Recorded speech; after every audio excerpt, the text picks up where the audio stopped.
Olá pessoal, eu sou o Dr. Gael César, biólogo, geneticista e perito criminal. Bom gente, nós já falamos nas semanas passadas aí sobre vários temas da genética forense, falamos sobre SNPs, falamos sobre indels, falamos sobre STRs, VNTRs, vários marcadores genéticos aí diferentes, tá? E aí gente, vamos dar um passo adiante no nosso estudo da genética, tá?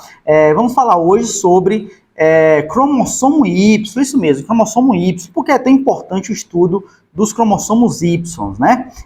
Dos cromossomos, porque é tão importante o estudo do cromossomo Y, isso mesmo, tá, pessoal? Olha só.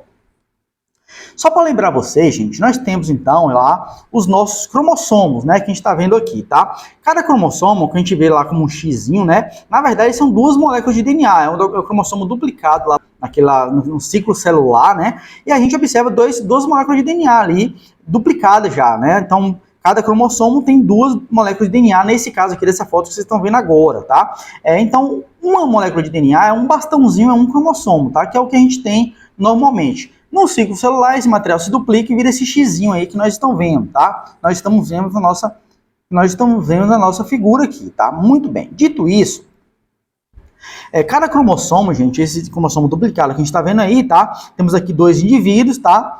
Temos um indivíduo aqui com essa constituição, né? Cada cromossomo tem as letrinhas, né? Cada cromossomo tem as letrinhas, né? Essa figura eu vou deixar na descrição desse vídeo aqui o livro que eu estou retirando essa figura, é um livro de um capítulo que eu escrevi, tá? Para esse livro lá do México, né? Avanços em Antropologia Forense. Então eu vou deixar a descrição aí, a referência bibliográfica na descrição desse vídeo, tá bom, gente? Muito bem. Então nós temos aqui um cromossomo de um indivíduo 1 e o cromossomo do indivíduo 2, um cromossomo duplicado, tá? Então observe que os braços dos cromossomos são homólogos, tá, pessoal? É o mesmo material genético aqui, duas moléculas de DNA trançadas aí, tá? Formando um xizinho, certo? Muito bem. Então lembre disso aí, né? No ensino médio a gente estudou isso, tá? Você que é advogado, formado em outra área que não seja da biológicas, por exemplo, né? Você às vezes aí esqueceu esse conteúdo e eu vou relembrar um pouco aqui para vocês, tá? Então observe, gente, aqui temos uma representação de um SNP no indivíduo 1.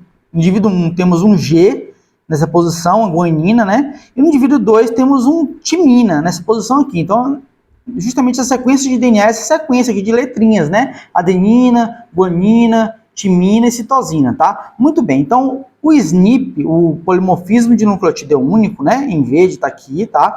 E o STR, que nós tanto falamos nessas semanas aí prévias, tá? Está aqui. Por exemplo, esse indivíduo aqui tem 4 repetições, AATG, como a gente está vendo aqui, tá? São repetições curtas consecutivas, ou short tandem repeats, né? Que é o padrão ouro aí da genética forense para identificação humana, certo? Então esse indivíduo 1 tem 4 repetições desse fragmento, e o indivíduo 2, por exemplo, tem 7 repetições desse fragmento, tá? Muito bem. O indivíduo, por exemplo, que é homozigoto, ele vai ter, no caso do indivíduo 1 aqui, o cromossomo materno dele, né, vai ter 4 repetições, e o outro cromossomo paterno vai ter também 4 repetições. Esse é o indivíduo homozigoto, tá? O indivíduo heterozigoto, por exemplo, vamos supor que retire aqui, tá? Não é indivíduo 1 nem indivíduo 2 aqui. É o indivíduo que tem 2 cromossomos 1, né? Então, cromossomo do pai e cromossomo da mãe, tá? Se o indivíduo tiver, por exemplo, 4 repetições em um cromossomo e 7 repetições em outro, né? Em outro cromossomo, a gente vai ter aqui um heterozigoto. O indivíduo é heterozigoto, tá, gente? Porque ele tem marcador genético que é bastante variável no genoma, né? Então, o heterozigoto aí, geralmente, ele é bastante frequente aí no locus, né, específico, tá? Muito bem, tá? Então, observe que é isso aqui que eu chamo de STR, que é Short Tandem Repeats, tá? E tem indivíduos que o cromossomo 2 do pai, todos nós temos o cromossomo 2 do pai e o cromossomo 2 da mãe, ou cromossomo 3 do pai e cromossomo 3 da mãe, né? Então nós temos 23 pares de cromossomos, 22 autossômicos e 2 cromossomos sexuais, X e Y nos homens e XX nas mulheres. Esse é o cromossomo aí que determina o sexo biológico do indivíduo, tá bom, gente? Muito bem. Dito isso, vocês sabendo aí muito bem o que é um STR, que é essas repetições curtas aqui em tandem, né? Temos o cromossomo do indivíduo 2, com 7 repetições, e temos o cromossomo aqui do indivíduo 1, com 4 repetições. Poderia ser qualquer cromossomo aí do genoma desses indivíduos, tá, gente? Então, quando o indivíduo tem cromossomo do pai, cromossomo da mãe, com o mesmo repetição, número de repetição, é um homozigoto. Quando tem um indivíduo que tem o cromossomo do pai e da mãe, com número de repetições diferentes, é um indivíduo heterozigoto. É o equivalente justamente a dizer, por exemplo, gente, azão, azão, azão, azinho e azinho, azinho, tá? Que é o que a gente estudava lá no ensino médio na nossa escola, tá bom? Tá bom, pessoal? Que é o que a gente estudava lá no ensino médio nas escolas lá de nível secundário, tá, gente?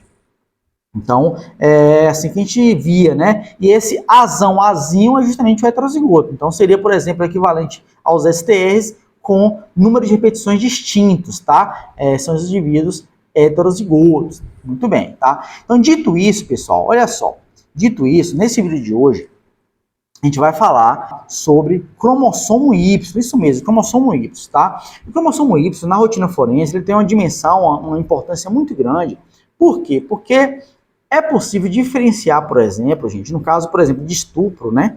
Onde se coleta material genético ali, até na vagina da vítima, em mordeduras, né? A gente pode coletar eventual material genético também em mordeduras, tá? Na pele da vítima, né? A vítima do sexo feminino, a gente vai coletar na pele dela com suave, né? E aí vai caracterizar os STRs do cromossomo Y, ou seja, a mulher não vai ter cromossomo Y, né, gente?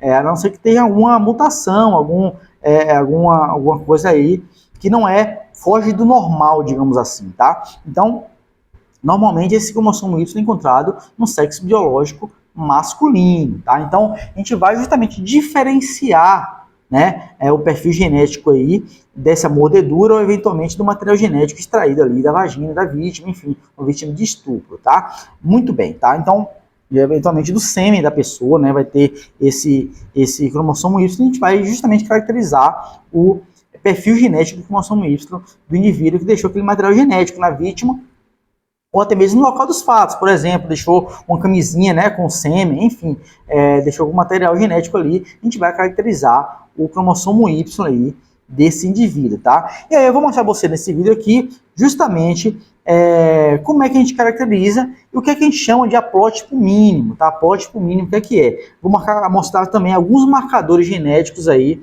do cromossomo Y, e normalmente, gente, o cromossomo Y do pai, do filho, do avô, é o mesmo cromossomo Y, tá? Então não é uma identificação que identifica um indivíduo, identifica uma linhagem, tá? Uma linhagem paterna, que é o caso do cromossomo Y, diferentemente, por exemplo, do DNA mitocondrial, que caracteriza a linhagem materna, ou seja, a mãe, a avó, a filha, e assim sucessivamente, vai ter justamente o mesmo DNA mitocondrial, tá? É isso que eu vou falar nesse vídeo aqui. Se liga na dica aí, tá bom? Então, o cromossomo Y, a gente está aqui, o cromossomo Y tem 60 milhões de pares de base, possui mais ou menos 78 genes, tá? E aqui a gente tem a região pseudo-autossômica nas extremidades, aqui tem o braço pequeno e o braço longo do cromossomo Y, né? E onde se localiza justamente os STRs dos cromossomos Y, que são rotineiramente usados na literatura forense, tá, gente? Então, posições do STR do cromossomo Y ao longo do cromossomo Y. Então, observe que ele se localiza justamente fora da região pseudo-autossômica. Por quê? Porque a região pseudo-autossômica é a região justamente que tem também lá no cromossomo X. Então, não faz sentido estudar dentro dessa região aí, tá bom, gente? Então, a região pseudo-autossômica é justamente a região muito similar lá com o cromossomo X, tá? Então é utilizado exclusivamente a região que é do cromossomo Y mesmo, certo? Que é onde a gente está vendo aqui, tá, pessoal? Então, em decorrência da ausência de recombinação na região Y específica, 95% mais ou menos do cromossomo, né? A cópia genética desse cromossomo encontrado em um pai e no seu filho é idêntica na ausência de mutação, né? Então, ocorre a ausência justamente de recombinação nessa região específica do cromossomo Y, que corresponde a cerca de 95% do cromossomo, né? Inclusive, incluindo essa parte aqui. Então, gente, na verdade, o cromossomo Y, então vocês viram aqui justamente os marcadores de STRs, justamente que estão ali distribuídos pelo cromossomo Y, especificamente nessa região aqui mostrada na figura, né? Tanto no braço curto, P, e o braço longo aqui, Q, estão justamente distribuídos os STS do cromossomo Y, rotineiramente utilizados para fins de identificação humana, né? Lembrando que o principal, né, o padrão ouro, digamos assim, para a identificação humana é justamente os marcadores de STRs, que vocês já estudaram, já conhecem muito bem, né? Os marcadores, por exemplo, SNPs e indels, né, podem ser utilizados também para identificação humana, tá? Mas eles não são utilizados como primeira escolha, porque os bancos de dados do mundo todo são os STRs, de fato, né? No caso do cromossomo Y, do DNA mitocondrial, que eu vou falar um pouco mais adiante, tá? Eles não são marcadores de identificação unívoca, né, que a gente chama. Por que não? Porque, como já falei, o cromossomo Y ele é utilizado justamente para identificar a linhagem paterna, tá? E o DNA mitocondrial ele é utilizado para identificar a linhagem materna. Então, não é uma identificação unívoca. Você não é possível identificar, por exemplo, um único indivíduo pela análise exclusiva do cromossomo Y ou pela análise exclusiva do DNA mitocondrial, tá? Por quê? Porque o indivíduo, justamente, vários tios, primos, pais, têm o mesmo material genético lá do cromossomo Y, e no caso do DNA mitocondrial, várias tias, mães, primas, vós, né, têm o mesmo material genético lá do DNA mitocondrial, no caso da linhagem materna, tá bom, pessoal? Lembrando isso, importante vocês entenderem justamente essa diferenciação importante, tá? Então, no caso da análise do cromossomo Y, do STR do cromossomo Y, tá? A gente tem o que a gente chama de haplótipo mínimo, né? E tudo a gente chama de haplótipo, por quê? Porque é herdado em conjunto, né? Tudo que é herdado em conjunto a gente chama de haplótipo, é um termo técnico que a gente normalmente utiliza, tá? Então, em decorrência da ausência de recombinação na região Y, específica do Y, né? Que é o NRY, ou seja, 95% justamente do cromossomo, ele não tem recombinação do cromossomo Y, tá? A região que não recombina. A cópia genética desse cromossomo é encontrada em um pai e no seu filho, né? Então é idêntica essa cópia na ausência de mutação. É claro que à medida que as gerações avançam, né, dessa linhagem do cromossomo Y, algumas mutações ocorrem, né? E aí muda, né, eventualmente uma determinada linhagem por alguns nucleotídeos, por exemplo, devido a essas mutações, tá? Bom, gente, então vocês viram, por exemplo, que 95% do cromossomo Y, né, não possui recombinação, né? Então, é uma região justamente Y específica, tá?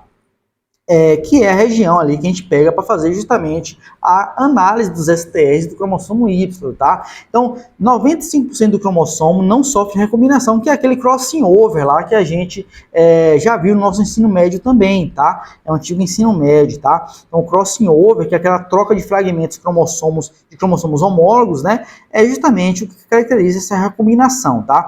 No caso do cromossomo Y, ele só recombina os fragmentinhos lá nas extremidades, que eu mostrei na figura anteriormente para vocês, tá, pessoal? Então, são regiões pseudo-autossômicas, que são regiões que justamente trocam ali segmentos eventuais com o cromossomo X. Então, são regiões que são similares ali no cromossomo Y e regiões similares do cromossomo X também. São essas pequenas regiões ali nas pontas ali do cromossomo, tá? 95% então do cromossomo Y não tem essa recombinação, né, gente? É importante mencionar isso, tá? Então, dito isso, pessoal, espero que vocês tenham gostado desse conteúdo, né? Seguimos falando sobre conteúdo de qualidade aí nos nossos próximos vídeos, tá? Se liguem nos nossos vídeos que eu vou liberar logo mais e nos vemos, então, nos próximos conteúdos. Tchau, tchau!